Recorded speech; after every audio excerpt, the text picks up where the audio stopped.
Hi, I'm Trish. This is chapter 5 of Emily Climbs, Half a Loaf.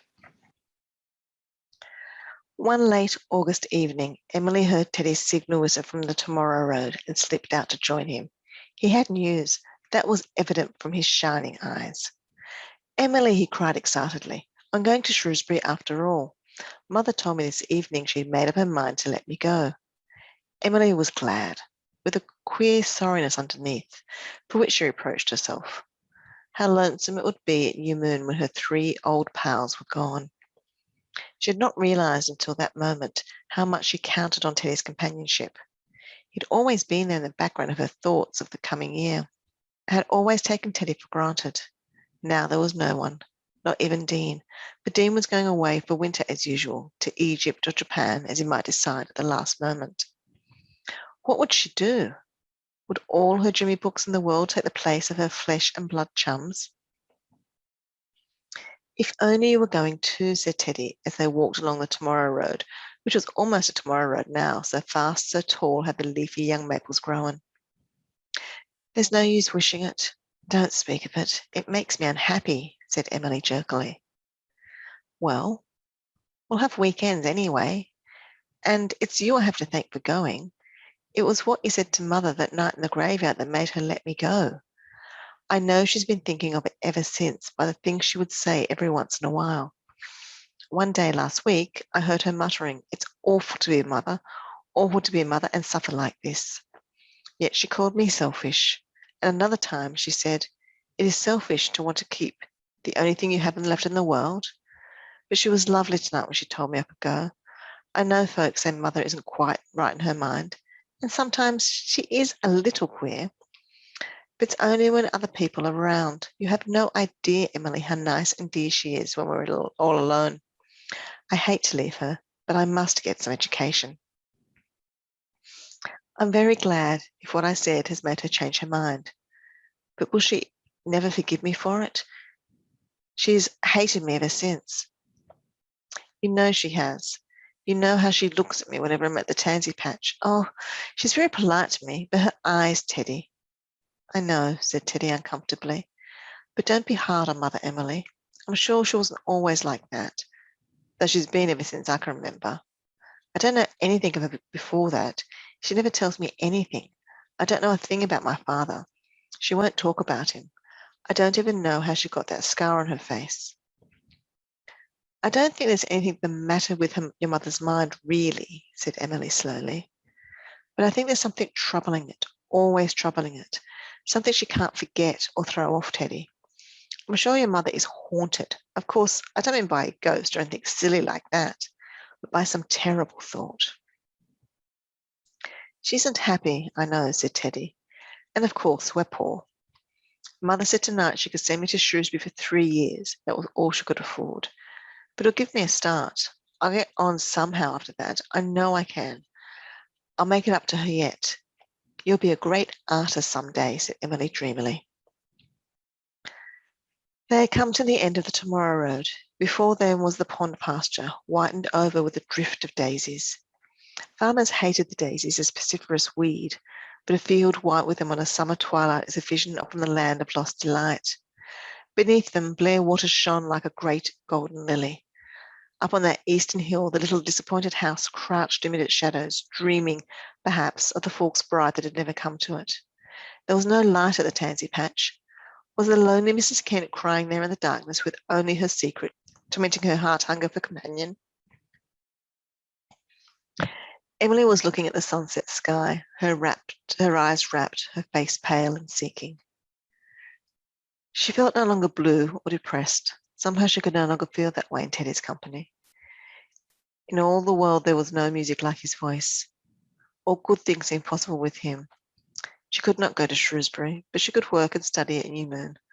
Oh, how she would work and study. Another year with Mr. Carpenter would do a great deal for her, as much as Shrewsbury perhaps. She too had her alpine path to climb. She would climb it, no matter what the obstacles in the way, no matter whether there was anyone to help her or not. When I am, I'll paint you just as you're looking now, said Teddy, and call it Joan of Arc, with her face all spirits listening to her voices. In spite of her voices, Emily went to bed that night feeling rather downhearted, awoke in the morning with an uncountable conviction that some good news was coming to her that day, a conviction that did not lessen as the hours passed by in the commonplace fashion of Saturday hours at new moon. Busy hours in which the house was made immaculate for Sunday and the pantry replenished.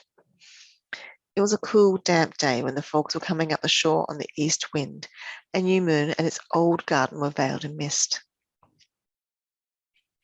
At twilight, a thin grey rain began to fall, and still the good news had not come. Emily had just finished scouring the brass candlesticks and composing a poem called Rain Song simultaneously, when Aunt Laura told her that Aunt Elizabeth wanted to see her in the parlour. Emily's recollection of parlour interviews with Aunt Elizabeth were not especially pleasant. She could not recall any recent deed or done or left undone which would justify their summons. Yet she walked into the parlour quakingly. Whatever Aunt Elizabeth had to say to her, it must have some special significance or it would not be said in the parlour. That was just one of Aunt Elizabeth's little ways. Daffy, her big cat, slipped in beside her like a noiseless grey shadow. She hoped Aunt Elizabeth would not shoo him out. His presence was a certain comfort. A cat is a good backer when he's on your side. Aunt Elizabeth was knitting. She looked solemn, but not offended or angry. She ignored Daff, but thought that Emily seemed very tall in the old stately twilight room. How quickly children grow. It seemed but the other day since fair pretty Juliet. Elizabeth Murray shut her thoughts off with a click. Sit down, Emily, she said. I want to have a talk with you. Emily sat down.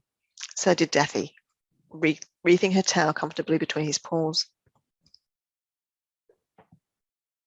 Emily suddenly felt that her hands were clammy and her mouth dry. She wished she had some knitting too. It was nasty to sit there unoccupied and wondering what was coming. What did come was the one thing she'd never thought of. Aunt Elizabeth, after deliberately knitting around on her stocking, said directly, Emily, would you like to go to Shrewsbury next week? Go to Shrewsbury? Had she heard right? Oh, Aunt Elizabeth, she said. I've been talking the matter over with your uncles and aunts. They agree with me that you should have some further education. It will be a considerable expense, of course. No, don't interrupt. I don't like interruptions. But Ruth will board you for half price as a contribution to your upbringing, Emily. I will not be interrupted. Your Uncle Oliver will pay the other half, and your Uncle Wallace will provide your books, and I will see to your clothes. You will, of course, help your Aunt Ruth around the house every possible way as some return for her kindness. You may go to Shrewsbury for 3 years on a certain condition. What was the condition?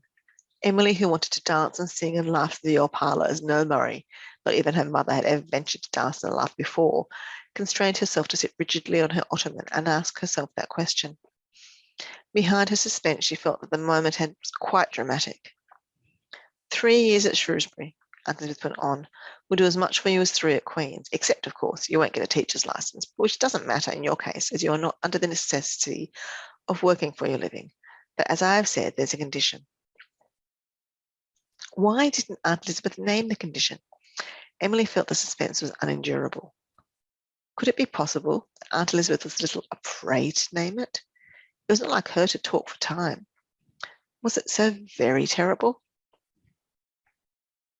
You must promise, said Aunt Elizabeth sternly, that for the 3 years you're at Shrewsbury, you wouldn't give up entirely this writing nonsense of yours, entirely, except insofar as school compositions may be required. Emily sat very still and cold. No Shrewsbury on the other hand? On the other, no poems, no stories and studies, no more delightful Jimmy books of miscellany? She did not take more than instance to make up her mind. I can't promise that, Aunt Elizabeth, she said resolutely. Aunt Elizabeth dropped her knitting in amazement. She had not expected this. She thought Emily was so set on going to Shrewsbury that she would do anything that might be asked of her in order to go, especially such a trifling as this, which, so Aunt Elizabeth thought, involved only a surrender of stubbornness. Do you mean to say that you won't give up your foolish scribbling for the sake of the education you've always pretended to want so much? She demanded. Not that I won't, just that I can't, said Emily despairingly. She knew Aunt Elizabeth could not understand. Aunt Elizabeth never understood this. I can't help writing, Aunt Elizabeth. It's in my blood. There's no use asking me. I do want an education. It isn't pretending, but I can't give up my writing to get it. I couldn't keep such a promise. So what's the use of me making it? Then you can stay home, said Aunt Elizabeth angrily. Emily had expected to see her get up and walk out of the room. Instead, Aunt Elizabeth picked up her stocking and wrathfully resumed her knitting. To tell the truth, Aunt Elizabeth was absurdly taken aback. She really wanted to send Emily to Shrewsbury. Tradition required so much of her, and all the clan were of the opinion that she should be sent. This condition had been her own idea. She thought it was a good chance to break Emily of a silly, un-Murray-like habit of wasting time and paper. She had never doubted that her plan would succeed, for she knew how much Emily wanted to go. And now, this senseless, unreasoning, ungrateful obstinacy, the star coming out, thought Elizabeth rancously, forgetful of the Shipley inheritance. What has to be done? She knew too well from the past there would be no moving Emily once she had taken up a position. And she knew that Wallace and Oliver and Ruth, though they thought Emily's craze for writing as silly and untraditional as she did, would not back her. Elizabeth, up in her demand. Elizabeth Murray foresaw a complete right-about face before her, and Elizabeth Murray did not like the prospect. She would have been shaken, all right, goodwill, the slim, pale thing sitting there on her ottoman. The creature was so slight and young, indomitable. For over 3 years, Elizabeth Murray had tried to cure Emily of her foolish writing, and for over 3 years, she, who had never failed in anything before, had failed in this. One couldn't starve her into submission, and yet nothing short of it would seem to be efficacious. Elizabeth knitted furiously in her vexation, and Emily sat motionless, struggling with her bitter disappointment and sense of injustice. She was determined she would not cry before Aunt Elizabeth, but it was hard to keep the tears back. She wished Daffy wouldn't purr with her resounding satisfaction, as if everything were perfectly delicious from her grey cat's point of view. She wished Aunt Elizabeth would tell her to go, but Aunt Elizabeth only knitted furiously and said nothing. It all seemed rather nightmarish. The wind was rising and the dark rain began to fall against the pane, and the dead Godmurray looked down accusingly from their dark frames. They had no sympathy with flashes and Jimmy books and alpine paths, with their own pursuit of unwon, alluring divinities. Yet Emily couldn't help thinking, under all her disappointment, what an excellent setting it would make for some tragic scene in a novel. The door opened and Cousin Jimmy slipped in. Cousin Jimmy knew it was in the wind and had been coolly and deliberately listening outside the door. He knew Emily would never promise such a thing. He had told Elizabeth so at the family council 10 days before. He was only simple Jimmy Murray, but he understood what sensible Elizabeth Murray could not understand. What is wrong? He asked, looking from one to the other. Nothing is wrong, said Aunt Elizabeth haughtily. I've offered Emily an education and she's refused it. She's free to do so, of course. No one can be free who has 1,000 ancestors, said Cousin Jimmy in an eerie tone in which he generally said such things. It always made Elizabeth shiver. She would never forget that his eeriness was her fault. Emily can't promise what you want, can you, Emily? No. In spite of herself, a couple of big tears rolled down Emily's cheeks. If you could, said Cousin Jimmy, you would promise it for me, wouldn't you? Emily nodded. You've asked too much, Elizabeth, said Cousin Jimmy to the angry lady of knitting needles. You've asked her to give up all her writing. Now, if you just asked her to give up some, Emily, what if she asked you to give up some? You might be able to do that, mightn't you? What some? Asked Emily cautiously. Well, anything that wasn't true, for instance. Cousin Jimmy started over to Emily and had a beseeching hand on her shoulder.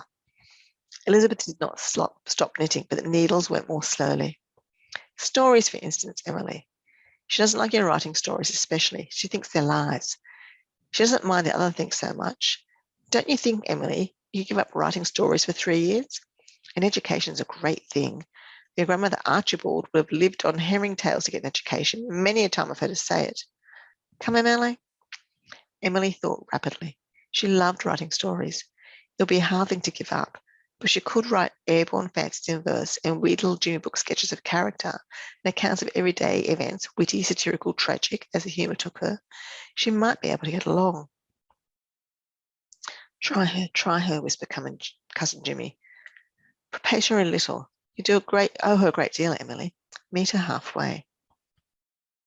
Aunt Elizabeth, said Emily tremulously, if you will send me to Shrewsbury, I promise to give you 3 years. I won't write anything that isn't true. Will that do? Because it's all I can promise. Elizabeth did 2 rounds more before deigning to reply. Cousin Jimmy and Emily thought she was not going to reply at all. Suddenly, she folded up her knitting and rose. Very well, I will do it. I will let it go at that. It is, of course, your stories I object to most. As for the rest, I fancy Ruth will see to it that you will not have much time to waste on it. Aunt Elizabeth swept out, much perplexed in her secret heart that she had been utterly routed, but she had been enabled to retreat from a perplexing position with some honour of war. Cousin Jimmy patted Emily's black head. That's good, Emily. Mustn't be too stubborn, you know. After all, 3 years isn't a lifetime, pussy. No, but it seemed like one at 14. Emily cried herself to sleep when she went to bed and woke again at 3 o'clock of that windy, dark grey night. The old shawl rose, lighted a candle, sat down at her table, and described the whole scene in her Jimmy book, before being exceedingly careful to write therein no word that wasn't strictly true.